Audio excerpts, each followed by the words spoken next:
Hola, buenas noches. El tema para hoy es ¿qué es pecado y cómo se define pecado oculto? Cuando nosotros estamos hablando desde este segmento que es la fe, el dogma cristiano, nosotros empezamos a ver que diferente a en otra oportunidad se decía que el pecado admitía modalidades como grave, leve, levísimo. No obstante, a la luz de la Escritura, nosotros debemos saber que pecado es toda infracción a la ley. ¿Nosotros lo definimos así como seres humanos? No. La Escritura define claramente que toda infracción a la ley es pecado. Ello está escrito en 1 Juan 3:4. Dice, todo aquel que comete pecado infringe también la ley, pues el pecado es infracción de la ley. Nosotros, cuando nosotros estamos en la vida terrenal, sometido a un Estado, en el caso nuestro, el Estado colombiano, él tiene un soberano. En este caso, nosotros somos República de Colombia, el presidente, y este mandatario es la persona que rige y es la persona que está frente a nuestro Estado. También nuestro Estado goza de un marco jurídico que versa en leyes, pero siendo la máxima la Constitución. Y esa Constitución define unos parámetros de la administración, de cómo estamos constituidos, los derechos, los deberes, el ejercicio y demás. Bueno, así también, buenas noches Mike, ¿cómo está Jamie? Buenas noches. Así también toda persona, las personas de fe nos regimos y tenemos un soberano, Dios, como eterno y soberano y Padre de todos los seres vivientes, creador de todo. Y como creador de todo, nosotros nos regimos por la ley. ¿Y qué es la ley? La ley es toda palabra que sale de la boca de Dios. Él es ese legislador primario. Y todo lo que Él ha hablado está escrito, está consignado en unos logos, en una letra que nosotros llamamos Biblia. Va desde Génesis hasta el Apocalipsis. Sin embargo, para muchos, precisamente para el pueblo judío como tal, ellos se rigen sobre la palabra que ellos llaman la ley, la Torá, o nosotros los llamamos Pentateuco, los 5 primeros libros de las Escrituras. Ellos le llaman Torá. Y esa ley define 613 mandamientos, pero para nosotros los cristianos, cuando Cristo vino, nos enseñó y Él dejó esa hermenéutica. Y nuestra ley va de Génesis hasta Apocalipsis. No es que se haya sido derogado en el Antiguo Testamento, sino que se reafirmó. Antes la ley le quedaba difícil al ser humano aún hoy cumplir a cabalidad toda la ley. Sin embargo, Cristo, dador de gracia, Él es la gracia, Él es quien hace el mérito. Este personaje que existió aquí en el mundo terrenal y que emergió del mundo espiritual con los atributos de cualquier ser humano, como usted o como yo, cumplió a cabalidad, Tati, buenas noches, toda la Escritura. La misma palabra data y da fe y da testimonio de que Él es cumplidor en todo y en Él no hay pecado ni se halló agravio. Y como tal es ese hombre perfecto, ese idóneo. Y en Él nosotros los seres humanos encontramos ese representante, ese abogado, 1 Juan 2:1, ese mediador. Así como Moisés ejercía como mediador entre Israel Y Dios, el pueblo de Dios y Dios, así Cristo obra como mediador entre la humanidad y el eterno y Padre de todos los seres vivientes, por ser el hombre perfecto y quien halló gracia, quien halló ese mérito, y Él esa gracia nosotros la alcanzamos y la abrazamos a través de un legado, de un testamento que nos da a nosotros, nos reconoce como herederos legítimos, porque dice en 1 Juan 5:1 que todo aquel que haya aceptado a Cristo, voy a buscar la cita para remitirme a ella y leerla taxativamente, y dice 1 Juan 5:1, dice, todo aquel, ese sujeto indeterminado, hombre o mujer, en diferentes estados, en diferentes partes del mundo, en diferentes lenguajes, culturas y demás, dice, todo aquel que cree que Jesús es Cristo, es nacido de Dios con todas sus letras mayúsculas, Yod, He, Vav, He, y todo aquel que ama al que engendró, ama también al que ha sido engendrado por él. En esto conocemos que amamos los hijos de Dios, cuando amamos a Dios y guardamos sus mandamientos. Este es el amor a Dios, que guardemos los mandamientos, y los mandamientos no son gravosos. Porque todo aquel que es nacido de Dios vence al mundo, y esta es la victoria que ha vencido al mundo, nuestra fe. ¿Quién es el que vence al mundo sino aquel que cree que Jesús es el Hijo de Dios? Bendito el nombre de nuestro Señor Jesucristo. Allí empezamos nosotros a mirar que tenemos esa vocación a ser herederos, porque ese legado nos lo da ese titular, y ese titular ya lo causó André. Buenas noches. Y como causó ese testamento, nos hace a nosotros hijos e hijas, es decir, nos da un reconocimiento sanguíneo y nos da ese derecho a ser sus herederos, testamento o testado o legado del cual Él es quien causa esa herencia. Ahora bien, estamos hablando de qué es pecado. Estuve buscando los sinónimos de pecado desde nuestro idioma español. Encontramos entre muchos significados: falta, error, yerro, caída, desliz e imperfección, infracción. Ahora bien, desde el hebreo encontramos un término, yatak, que significa errar.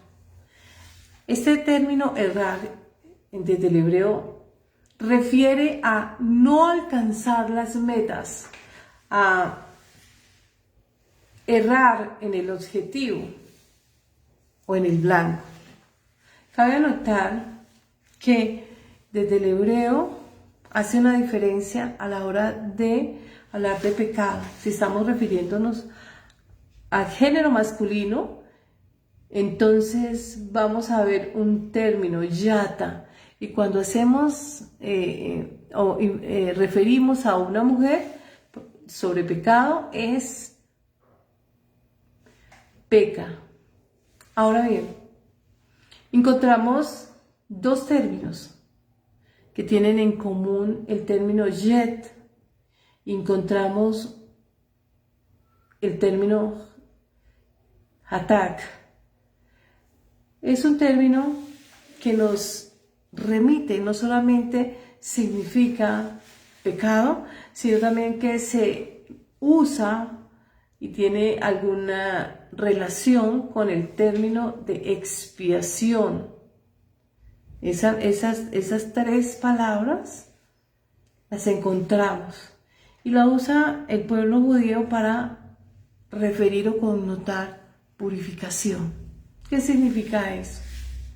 Nosotros vemos en el Levíticos 14, verso 49 lo siguiente: cómo allí, a través de Moisés, se legisla y se instruye al pueblo de Israel y se le hace un llamado a limpiar la casa del moho, de las impurezas, del foco de infección, de ese foco de suciedad, etc. Encontramos lejate et avit, Y esto hace referencia a que sugiere desinfectar, purificar. La invitación es, pecado es errar en el blanco. Vi desde el latín, pecare, errar, fallar, desde el griego. Encontré amarrita, que es errar en el blanco, y una raíz indoeuropea encontramos pet y co, que es muy similar el sentido, para hablar de tropezar, o diríamos nosotros meter la pata, equivocarse. Cuando nosotros nos vamos a la luz de la Escritura, lo acabamos de decir hace un momento, dice que toda infracción a la ley es pecado. Entonces, para nosotros, desde la fe cristiana, cuando nosotros no cumplimos los mandatos, estamos pecando. Pero también hay unos pecados que admiten solamente, diríamos nosotros desde el derecho penal, una modalidad de tentativa. Es decir, tener la intención de, el dolo. Dice, el que mirare a la esposa de su prójimo, o viceversa, cuando nos referimos al género femenino. Es decir, hay pecados que no se ejecutan, no se accionan, sino el solo hecho de tener la intención o mirar o pensar infringiendo la ley, ya hemos pecado. Pero también hay otra modalidad, y es omitir. Omitir también es pecar. Omitir ayudar. Si yo tengo la capacidad de ayudar y me abstengo en ayudar, entonces también he pecado. Hasta este momento hemos dicho que hay pecados que son propios, es decir, los ejecuto yo en el ejercicio como tal. No matarás, no hurtarás, etc. Ya conocen los mandamientos. Es decir, sabíamos que era pecado, intencionalmente lo hicimos. Intencionalmente porque una persona en un caso de venganza, o una persona en un chisme, o una persona que hurta. Esos son pecados propios. Pecados que me son ocultos. Por allá nosotros vemos en Salmos como el rey David dice, líbrame de aquellos pecados que me son ocultos. Wow. Entonces dice uno, ¿cómo así? Decir que a veces estoy pecando y no me doy cuenta que estoy pecando. ¿Cuándo? Porque no infiero, bien sea por ignorancia o desconozco. Ejemplo, no consumirás sangre. Pero vamos nosotros al Nuevo Testamento y vemos a Cristo en el ejercicio, dice, lo que contamina al hombre no es lo que ingiere, porque Él va a evacuar en alguna hora. Lo que contamina al hombre es lo que sale del corazón o del alma. ¿Y qué sale del alma? Los pensamientos, los sentires negativos, aquellos sentires o aquellos pensamientos que van en contravía de la ley o los mandamientos de Dios. Por lo cual nosotros debemos de ser muy cuidadosos. Cuando a veces aquellos pecados que me son ocultos, cuando me hago cómplice de alguien sin darme cuenta o asevero algo, aún en conocimiento de que eso no es cierto y quiero ayudar a alguien, y para no ir entonces estoy llevando el pecado de otra persona. Tenemos que ser muy cuidadosos. ¿Por qué? Porque aquellos pecados, por ejemplo, dice Cristo, ¿cuándo? Le preguntan a Cristo, ¿cuándo tuviste hambre? ¿Cuándo estuviste sediento? ¿Cuándo estuviste enfermo? Etcétera. Y él le dice, cuando viste a alguien enfermo y no lo ayudaste. Cuando lo viste sin ropa y no lo vestiste, etcétera. Ahí desconocíamos y ahí en la escritura vemos cómo ese grupo de personas, para intentar evadir la responsabilidad, dice, ¿cuándo te vimos? ¿Cuándo estuviste? Cuando viste a tu prójimo. Vemos también la historia del buen samaritano. Ese samaritano frente al judío, él encontraba a sus hermanos de raza, encontraba muchas personas en el camino y solo su adversario, su opuesto, su enemigo, fue el que lo ayudó. Ese samaritano, el auxilio. A veces omitimos, hacemos omisión de socorro, podemos ayudar y no lo hacemos. Nosotros pues tenemos que llevar desde la práctica. Conozco muchas personas que ellos mismos se autoproclaman cristianos. Yo siempre he dicho y he pensado, es algo personal, que uno no dice que es cristiano, porque quien va a hablar de la fe no es uno. Es decir, no lo expreso, yo soy cristiano y tal. No. El testimonio de lo que yo hago, aquello que digo,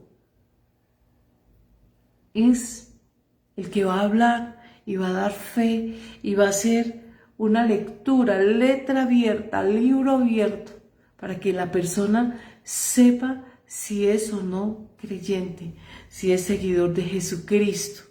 Porque vemos a Jesucristo y no lo vemos haciendo acepción de personas. Nosotros desde Deuteronomio vemos que dice que Dios no hace acepción de personas. Y en el Nuevo Testamento lo ratifica nuevamente. Cuando nosotros hacemos acepción de personas, porque somos muy dados a fijar empatía, somos muy dados a, no sé, a tener como unos estándares.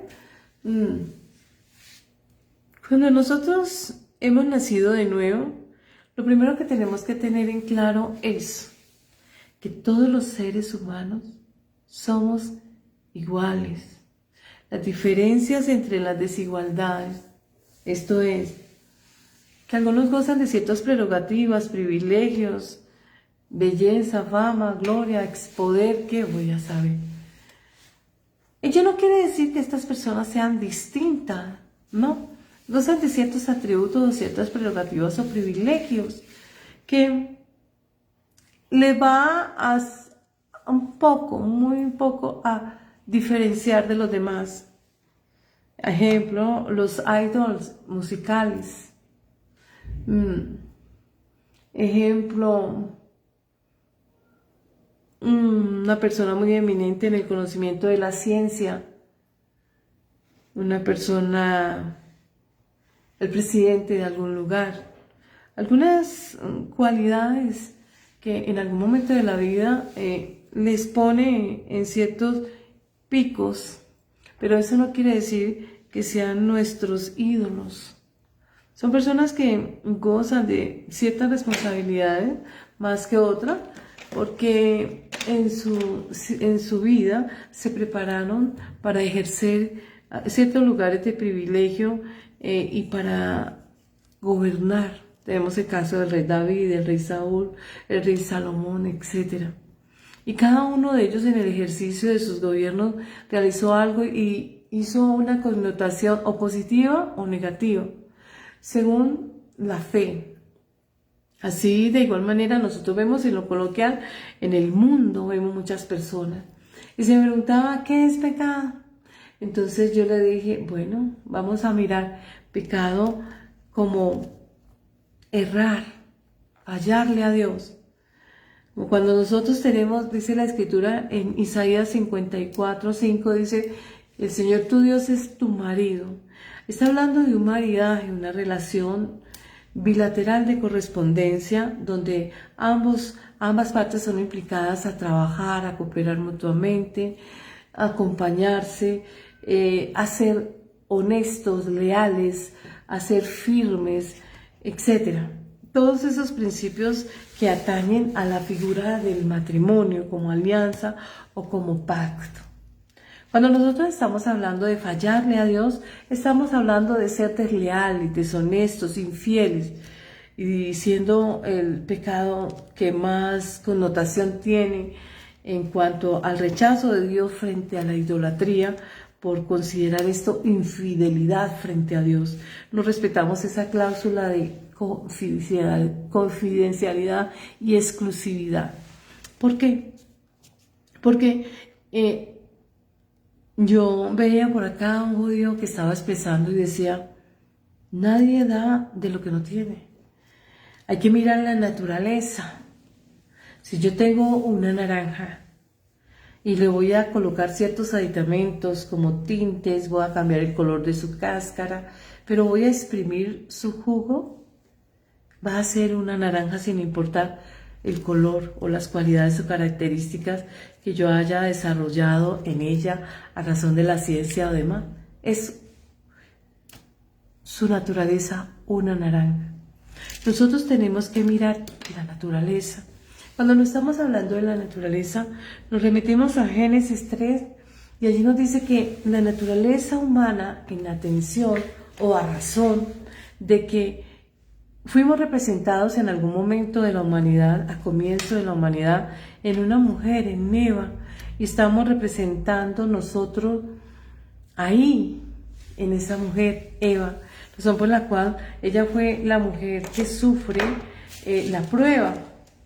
A ella es que se le presenta el adverso, Satanás, para probar, para presentar el examen de su vida. ¿Cuál examen?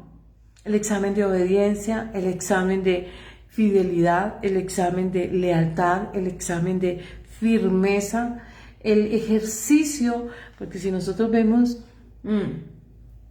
cuando Dios hizo la creación y una vez creó al hombre, con él compartió y hablaba diariamente y tenía una buena comunicación, una comunicación muy fluida. Y me imagino yo esa inferencia, la Biblia habla y lo que hace una connotación es que le dice a Adán, de todos los árboles del huerto tú puedes comer, excepto uno. Él no le habló del árbol de la vida, él dijo, usted puede comer primero el árbol, si usted come el árbol de la vida, usted va a tener vida eterna, no. La connotación de él fue hacia decretar una prohibición de todo menos de este. No habló del árbol de la vida, él habló del árbol de la ciencia, del conocimiento del bien y del conocimiento del mal. Un árbol con una doble connotación, hábil, astuto. Y vemos nosotros cómo al presentar la prueba no la presenta el hombre, sino la presenta la mujer. Porque el hombre refiere a Jesucristo. Y es ese hombre obediente, atento. Y esa mujer fue probada en 3 tópicos, en las cuales tanto hombres como mujeres son muy dados a fallar, porque hay debilidades. El deseo de los ojos, la codicia, codiciar. La información que entra por los ojos, aquella información que seduce, que llama la atención por su belleza o por ciertas cualidades, toda la información mayoritariamente ingresa por ese sentido, el sentido de la vista. El deseo de la carne. Entonces estamos hablando de lo terrenal, aquellas debilidades terrenales del cuerpo, la belleza, la vanidad, los placeres, los deleites, el sexo, la fornicación, el adulterio, etc. Y la gloria vana, lo banal y lo trivial. Y si nosotros hacemos un análisis generoso, honesto, vemos que son las debilidades con las que estamos siempre una y otra vez enfrentados. Porque el adverso es astuto, La Biblia, en Génesis 3, lo referencia, dice que, y eleva la cualidad de astucia. Y cuando nosotros vamos a Isaías 14 o Ezequiel 28, vemos aquellas cualidades de este espíritu maligno que empezó siendo bueno, que empezó con la belleza, la sabiduría, la luz o el conocimiento, con cualidades enormes. Y al ser adversario, también muy conocedor de la contraparte del bien. Conocedor de ambas fases, de lo bueno y la fase de lo malo. Y sin embargo, vemos a la mujer, tal vez fatua, pero yo no creía que fatua porque ella tuvo tiempo y dice que ella fue seducida por la belleza del fruto y seducida por las palabras de quien estaba hablando detrás del animalito. Seducida porque le decía y engañada a su vez, porque había olvidado que nosotros inicialmente en el origen somos semejantes al Altísimo. Por eso cuando vemos a Génesis 2:7 dice que insufló hálito en ese hombre que formó, en esa escultura que formó, insufló hálito y lo hizo un ser viviente. Es decir, Dios emergió de él una chispa de su ser para inocularla y hacernos seres vivos, semejantes, esa es la semejanza. No obstante, la mujer en un momento de seducción quizás estaba omnibulada por la belleza del fruto, y no solamente por la belleza del fruto y lo exquisito del fruto, sino por lo que alcanzaría al ingerir ese fruto, el poder que según ella adquiriría, porque desconocía que ya en ella había una semejanza a Dios. No iguales, semejantes a Dios.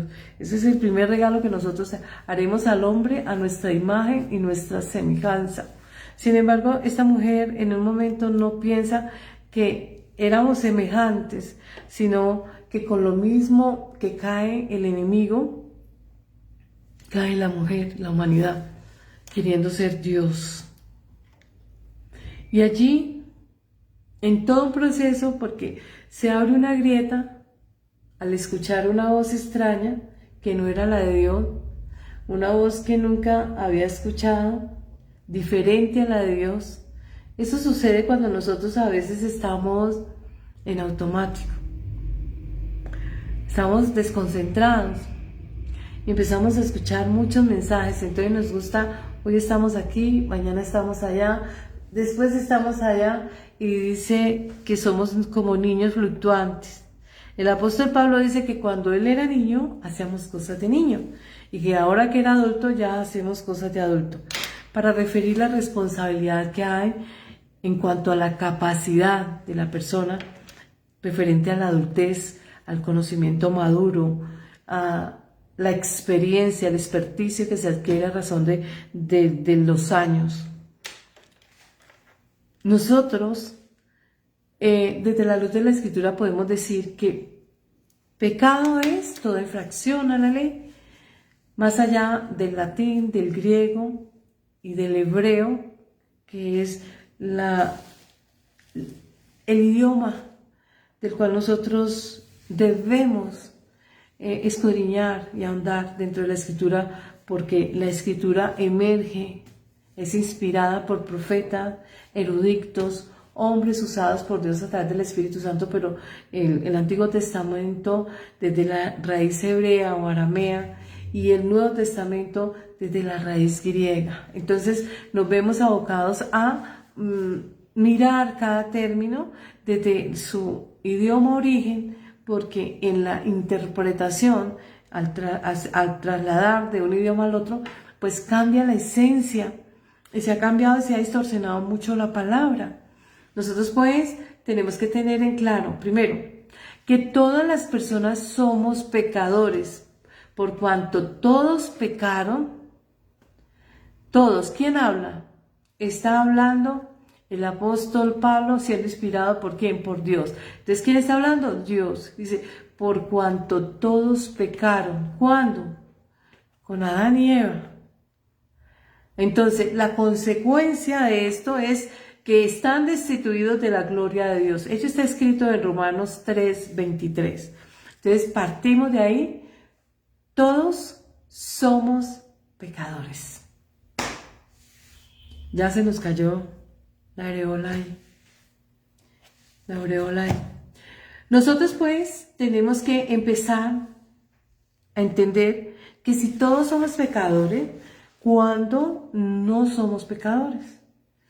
Hablábamos hace un momento de la importancia y estábamos leyendo en Primera de Juan 5 y vimos que ese ser es Jesucristo, ese humano perfecto, y esa gracia que Él adquiere, Él es esa gracia que Él adquiere y que nos deja un patronaje o un mapa para que nosotros repasemos y llevemos esa vida cristiana desde la fe.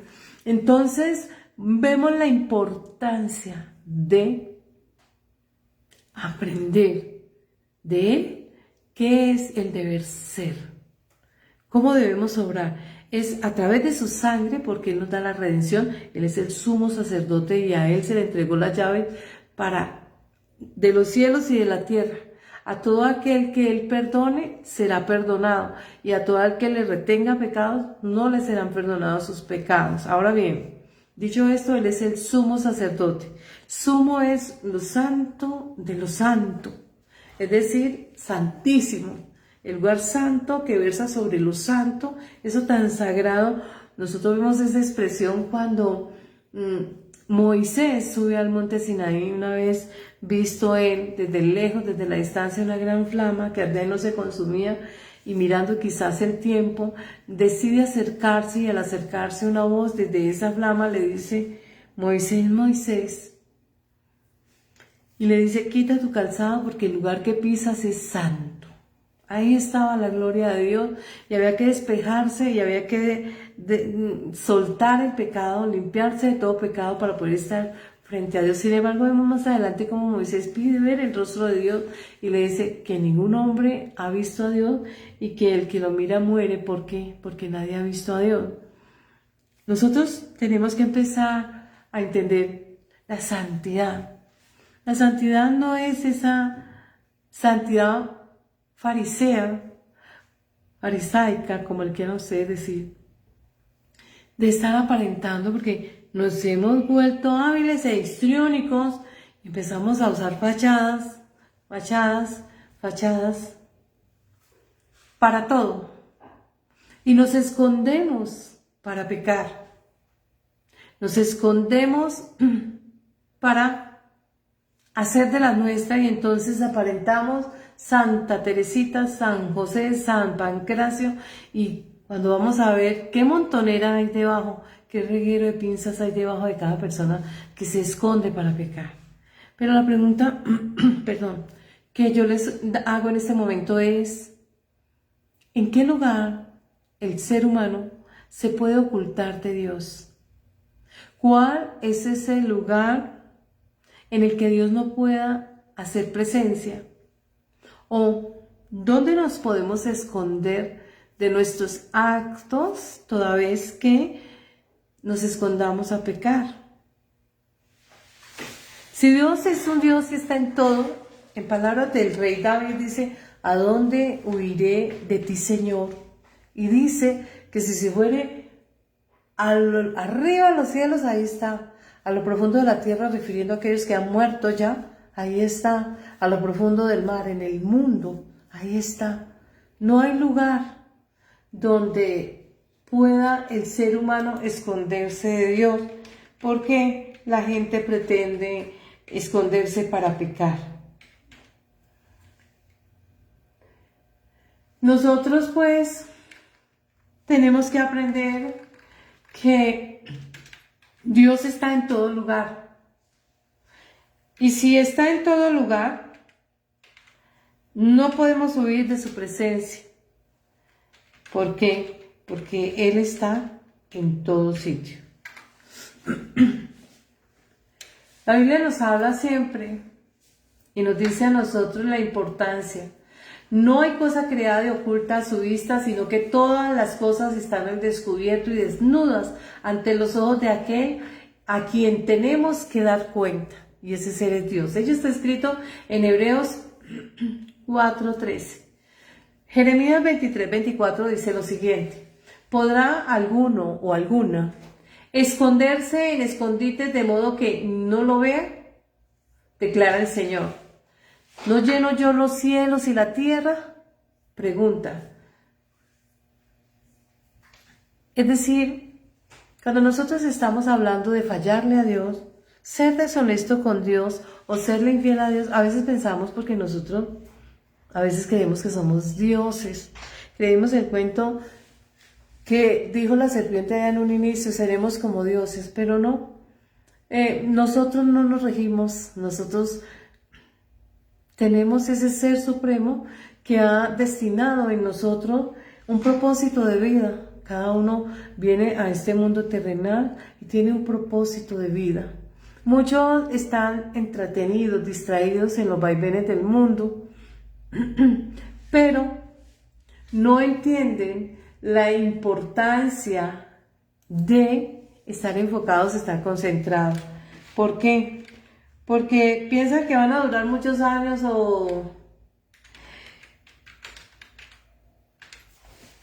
no van a morir, o hay otras cosas de más trascendencia o de mayor importancia.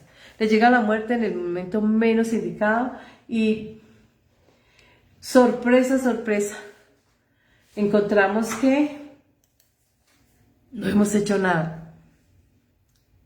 Y la siguiente fase, ¿cómo la vamos a presentar? Porque dice que hay un trono y que hay un juicio y que el libro de nuestros hechos que escribimos todos los días en el trasegar de nuestra vida, van a hablar esos hechos de nosotros y se nos va a presentar como una cámara frente de todo lo que hicimos y serán esos hechos que nos acusen. Y si tenemos un abogado, primera de Juan 2:1, perdón, dice que él es ese abogado y es muy diestro, es experto, es técnico en el ejercicio de la defensa y como experto defensor, entonces va a esgrimir para todo lo que hay a favor nuestro de lo que él ha logrado en la cruz, en esa redención y esa salvación que nos ofrece, y pues vamos a salir invictos de ese tribunal, de ese juicio, porque van a ser borrados todos y cada uno de aquellos pecados que hemos cometido. Pero las personas que están alejadas de Dios, ¿cómo? Ahí es donde nosotros tenemos que pensar. Primera de Corintios 13:11-13, dice lo siguiente: cuando yo era niño, hablaba como niño, pensaba como niño, jugaba y juzgaba como niño. Mas cuando ya fui hombre, dejé lo que era de niño. Ahora vemos por espejo oscuramente, vagamente. Mas entonces veremos cara a cara. Ahora conozco en parte, pero entonces conoceré como fui conocido. Ahora permanece la fe, la esperanza y el amor. El mayor de ellos, el amor. Un niño y un infante tienen una capacidad relativa, es incapaz relativo. ¿Por qué? Porque no tiene la madurez mental para tomar decisiones, para hacerse responsable de las decisiones, para saber que toda causa tiene un efecto y que toda acción tiene una reacción, y que nosotros como seres humanos tenemos que dar cuenta de todo aquello que hemos hecho. No obstante, siempre dejamos a un lado lo importante para dedicarnos a lo banal, a lo trivial. En este mundo terrenal, todo es prestado. Hay muchas guerras. Hay guerras tendientes a lograr poder. Hay grandes terratenientes peleando por tierras. Hay gente luchando, hay belicismos peleando por petróleo, otros por fama, otros por poder, otros para desplegar una cantidad de armamento, y donde caen cualquier cantidad de inocente, gente que no sabe. Si todos los hombres somos terrenales, por eso somos terrícolas, terrenales, todos cabemos en este globo terráqueo. no es para ir a otros lugares. Aquí, este es el sitio donde nos colocaron. Aquí es donde tenemos que aprender a convivir, a respetarnos, a respetar las diferencias, a ser sencillos, a ser mansos. Solo una vez en la historia de la humanidad trabajamos como uno y fue en la Torre de Babel para conspirar contra el que nos creó, para prevaricar contra Dios. Por eso se confundieron los idiomas y es el epicentro, la meca de todos los lenguajes universales. Y vemos nosotros cuánto ha costado esa falta de comunicación y esa pluralidad de lenguaje.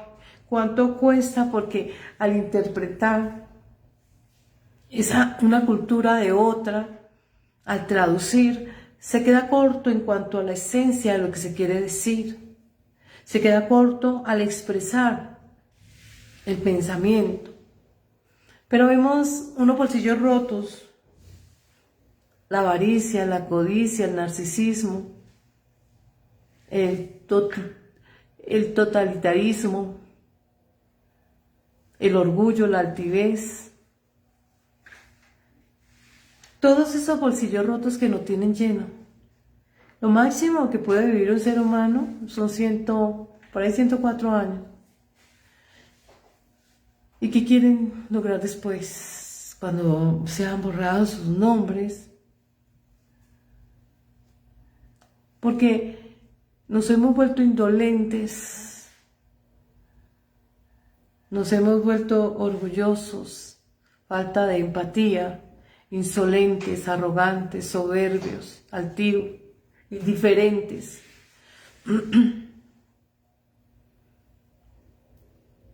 Pero es una fracción mínima de tiempo.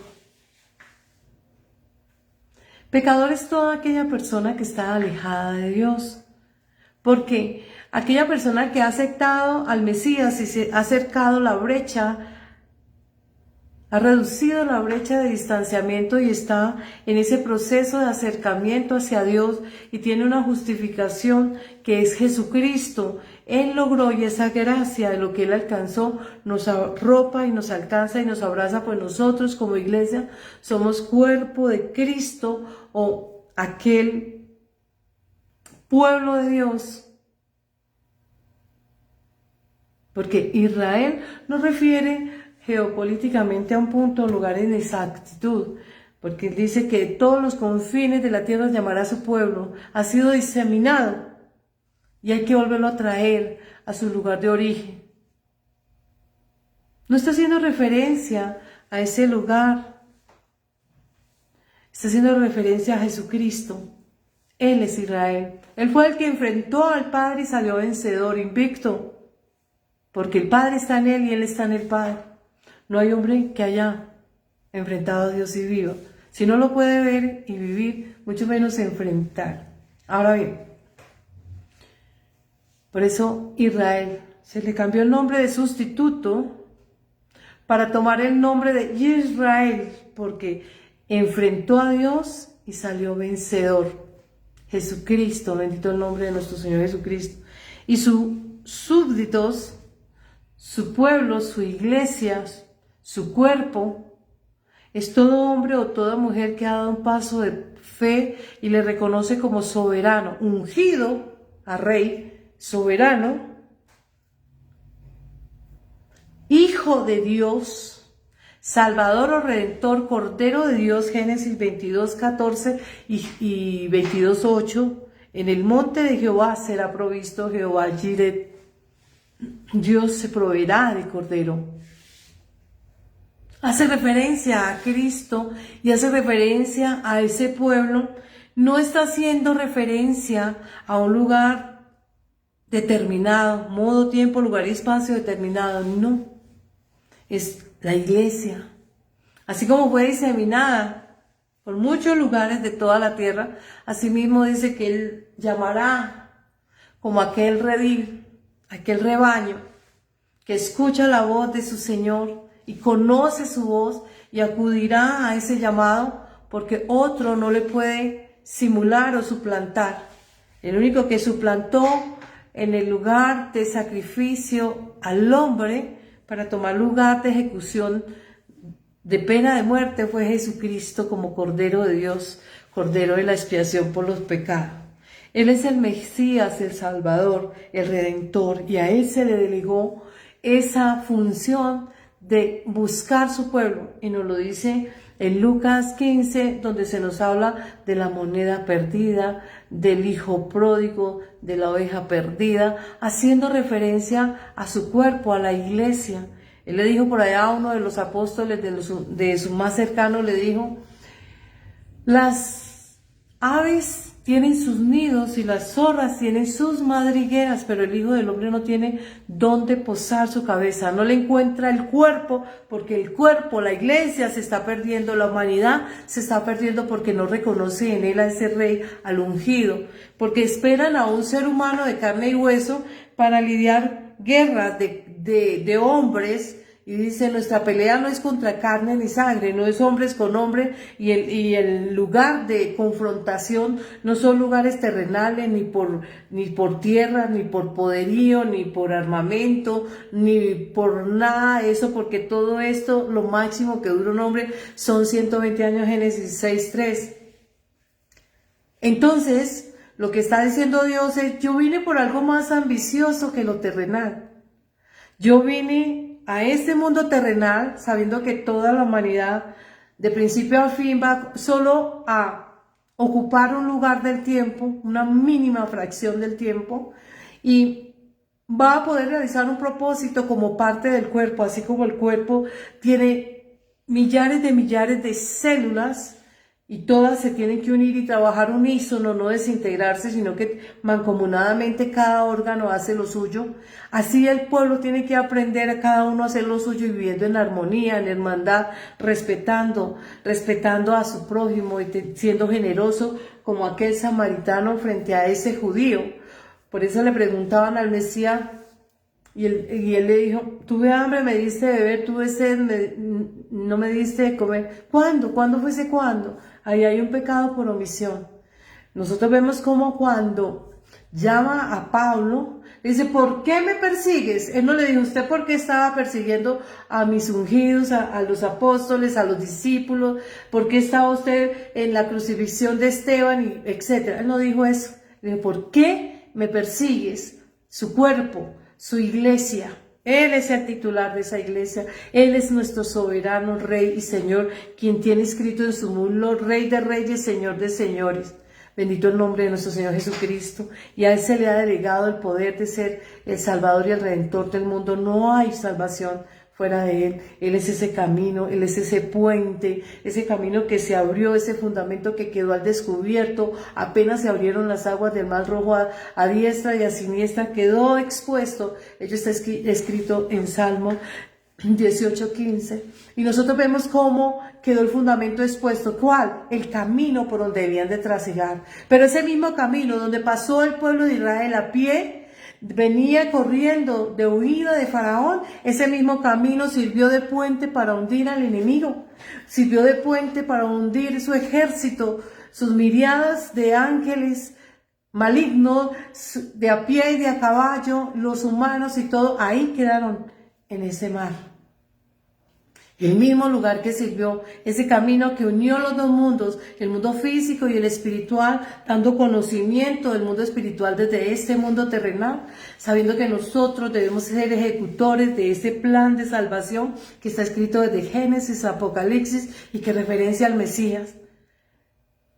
Pero a veces somos muy cortos del pensamiento y esperamos a un ser humano para que libre una guerra hombre a hombre y aniquile una cantidad de humanos. Pero si la Biblia dice que todos los humanos somos iguales y Dios no hace acepción de personas, ¿por qué Él aniquilaría su creación? ¿Bajo qué premisa? Si nosotros miramos, dice Efesios 6:2, dice: vuestra pelea no es contra carne ni sangre.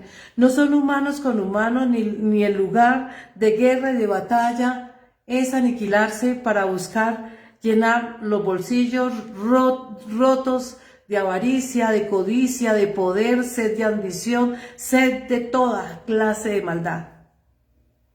No. La pelea es avasallarse contra principados, potestades, gobernadores de maldad y huestes de maldad en lugares celestes, contra cosas espirituales que nuestro entendimiento humano a veces se queda corto. Si nos quedamos cortos en entender cosas materiales que son maravillosas, como la ciencia, cuando nosotros nos vamos a nuestras aulas de clase y vamos a estudiar ingenierías, medicina, derecho, etcétera, allá a veces nos quedamos cortos en ese conocimiento. ¿Cómo no nos vamos a quedar cortos en el entendimiento de conocer lo espiritual desde este cuerpo terrenal?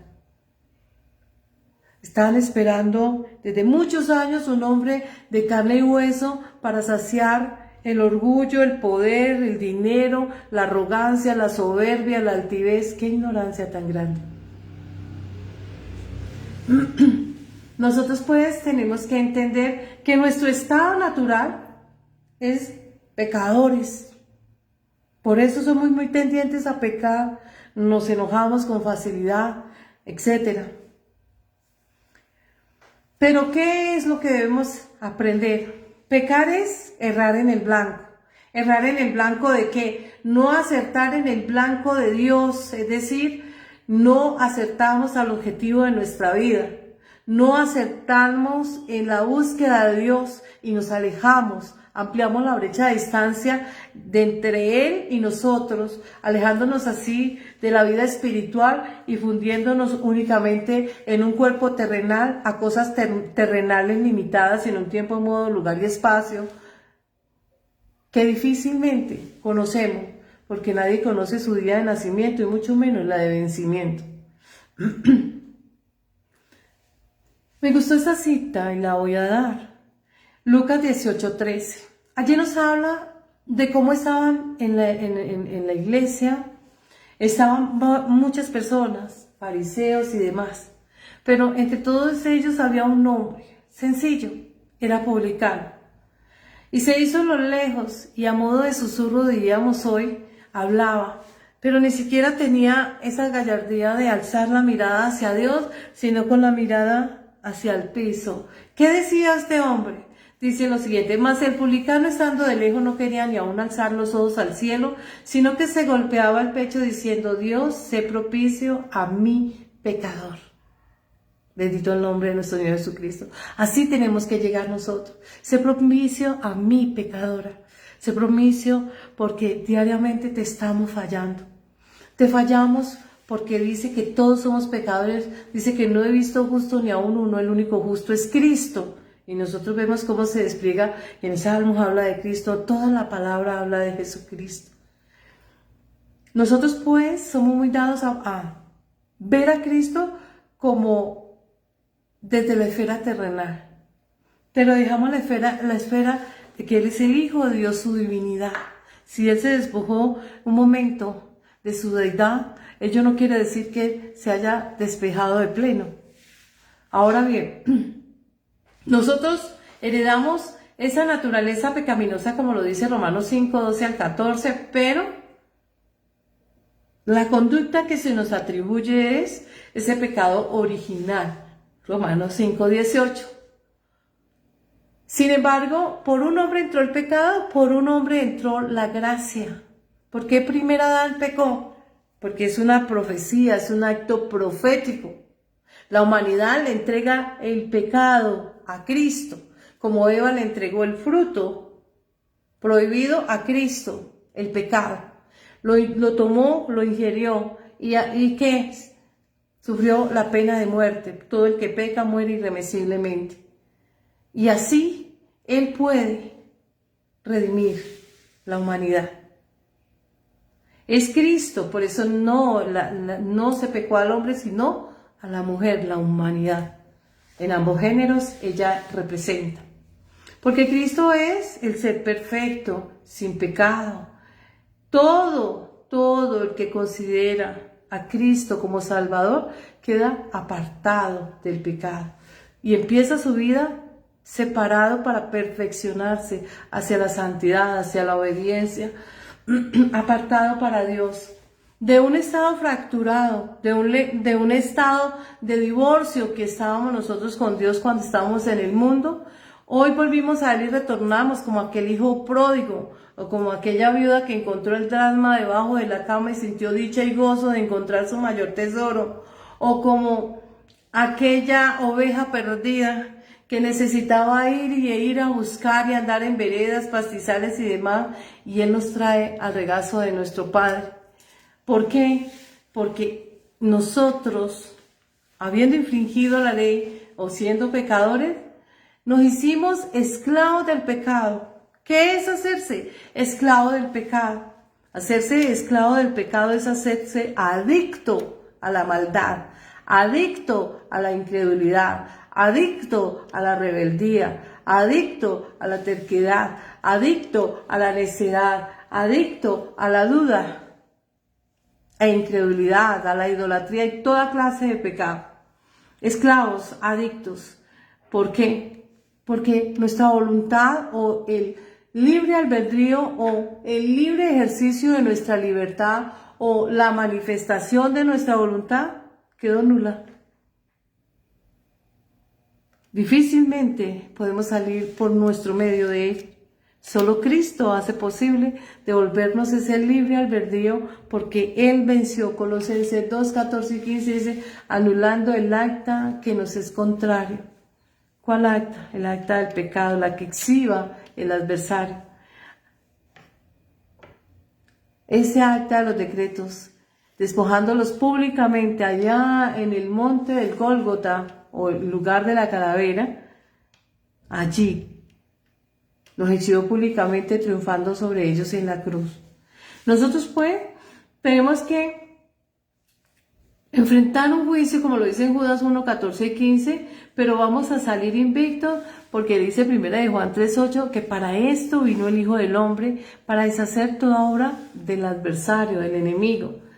Es así pues que es a través únicamente de Jesucristo, de la aceptación como soberano nuestro, como Rey y Señor de nuestra vida, como el ungido de Dios, el sumo sacerdote, como el Cordero por la expiación de los pecados, porque Él dijo, todas las veces que comieres este pan, mi cuerpo, tomares este vino, mi sangre, esa aceptación de redención y de salvación es la que nos da a nosotros esa victoria, porque nosotros le estábamos dando, otorgando el poder de representación frente a aquel tribunal celestial del cual nosotros vamos a salir invicto porque es nuestro abogado.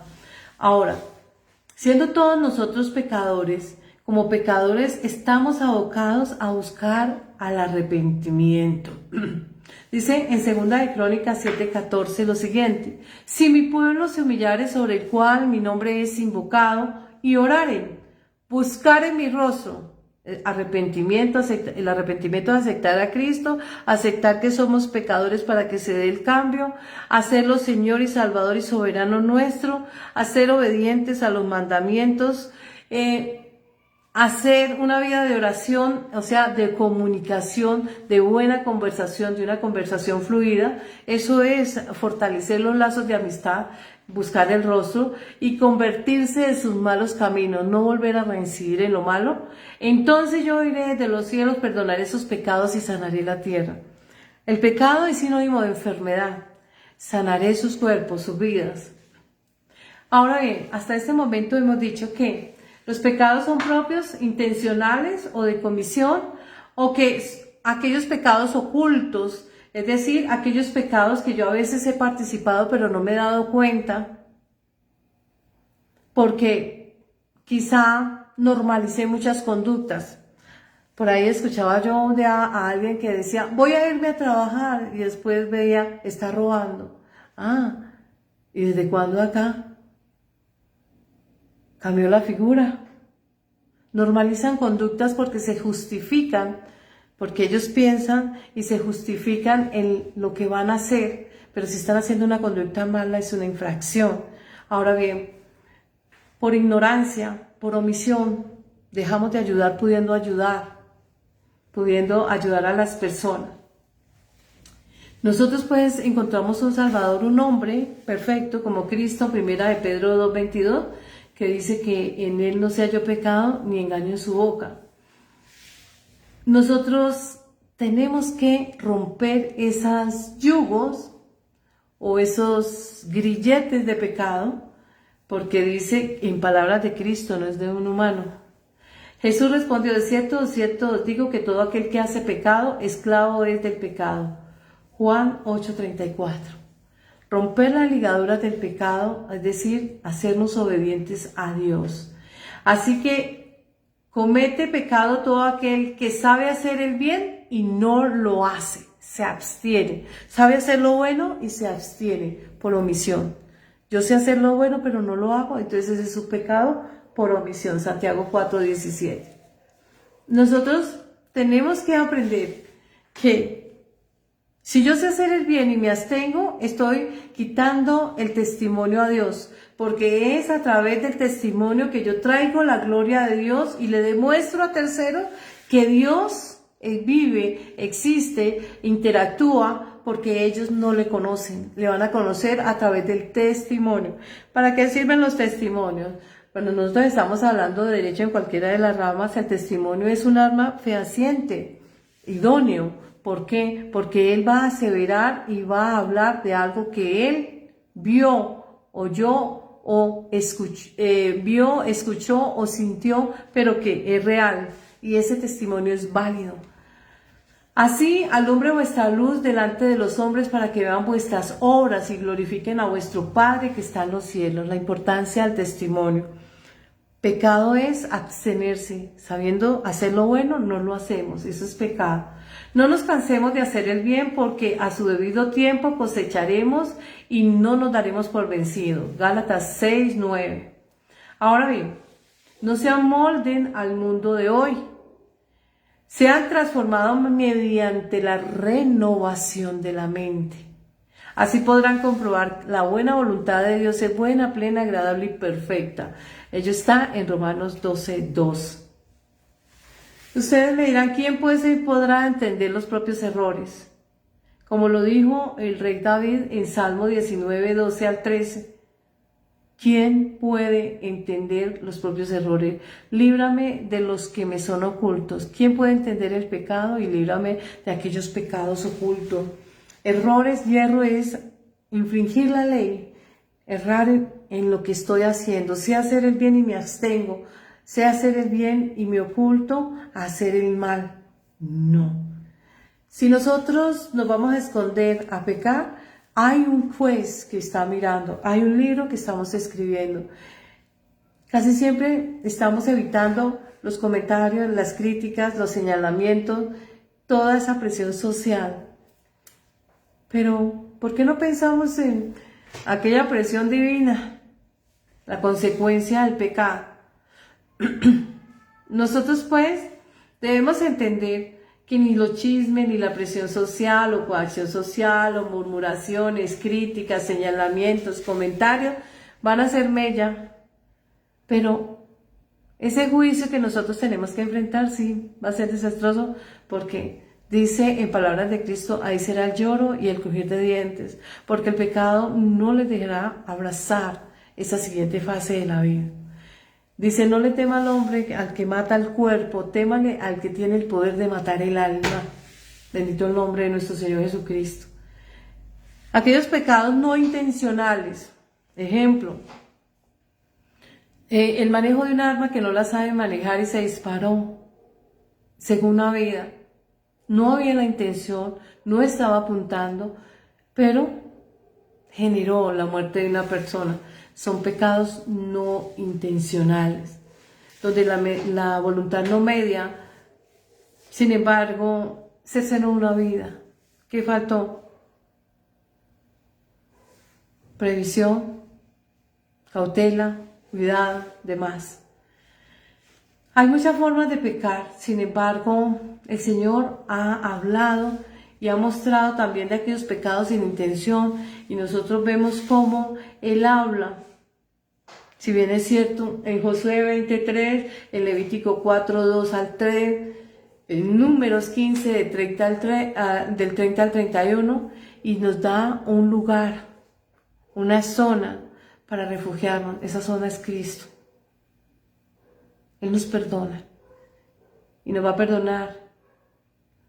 Pero cuando el arrepentimiento es pleno, es real, no con hipocresía, porque nosotros no podemos actuar con hipocresía porque Dios conoce el pensamiento. No ha llegado aún el pensamiento y ahí estás tú. Es decir, hay un triage donde se filtra y nosotros damos cuenta de todo. Aquellos pecados involuntarios, como la complicidad. Servimos de testigos falsos, en falsos juicios. Eso es pecado. Y yo cristino, sirviendo de falso testimonio, falso testigo. Debemos actuar de manera apropiada, asertiva, correcta, idónea. ¿Por qué? Porque así nosotros podemos fortalecer aquellos vínculos en la fe y cada vez afincarnos y afirmarnos desde el corazón, desde nuestro interior, para que hayan esos cambios y ser regenerados. El pecado es consecuencia de una mente no aprobada, porque por el pecado de ellos Dios le entregó a una mente reprobada, alejada de Dios, que difícilmente puede entender las cosas de Dios porque tienen un corazón rebelde. Es decir, que hay terquedad, hay engaño, hay orgullo, hay maldad, hay perversidad, hay impiedad, son implacables, insensibles, etc. ¿Qué tenemos que pedirle a Dios? Que regenere nuestra mente, que nos limpie y quite toda mente reprobada y nos dé una mente aprobada, para que podamos tener temor de Dios y ser asertivos, ser apartados para Dios, ser renovados en nuestra mente, en nuestra manera de hablar, de actuar, de pensar. El que encubre sus pecados no prosperará, pero quien los confiesa se apartará y alcanzará la misericordia. Ello está escrito en Proverbios 28:13. Cierro con esto. Palabras del rey David, que es prototipo de Cristo. Mientras callé, se envejecieron mis huesos en mi gemir todo el día, porque de día y de noche se agravó sobre mí tu mano, y se volvió mi verdor en sequedad de verano. Confesemos nuestros pecados y seamos honestos con nosotros mismos para que se pueda obrar esos cambios necesarios. Es importante y es necesario que confesemos y lo hagamos de corazón, todo y cada uno de aquellos pecados, para que pueda empezar a surgir esos cambios desde nuestro interior hacia lo externo. No es lo que confesemos, son nuestros actos que hablarán del amor de Dios y del testimonio y de la grandeza y el poder de nuestro Padre Celestial. Entregamos este servicio, bendito Padre Celestial, amado Dios, amado Padre, en el nombre de nuestro Señor Jesucristo, mediante el poder y la manifestación de tu Santo Espíritu. Agradecemos una enseñanza más en el cual tú siembras e inoculas en ese campo del corazón y de la mente. Dos áreas y dos laboratorios importantes en el ser humano, del cual tú eres Señor y Dios, y tienes el poder de transformar, de cambiar, Señor. El poder de que nosotros podamos mirar a través de tus ojos y cambiar la perspectiva de vida, Señor. Bendice a todas las naciones. Oro por el pueblo de Israel, pero también oro por todos y cada uno de los humanos de la tierra en diferentes estados. Todos y cada uno de ellos son seres humanos y son vidas, Señor. Ponles el perdón, ponles la sencillez, el temor a Dios, ponles el perdón, el arrepentimiento de sus pecados y dale la paz a Alemania, a Ucrania, a Medio Oriente, a Israel, a todas y a mi país, Señor.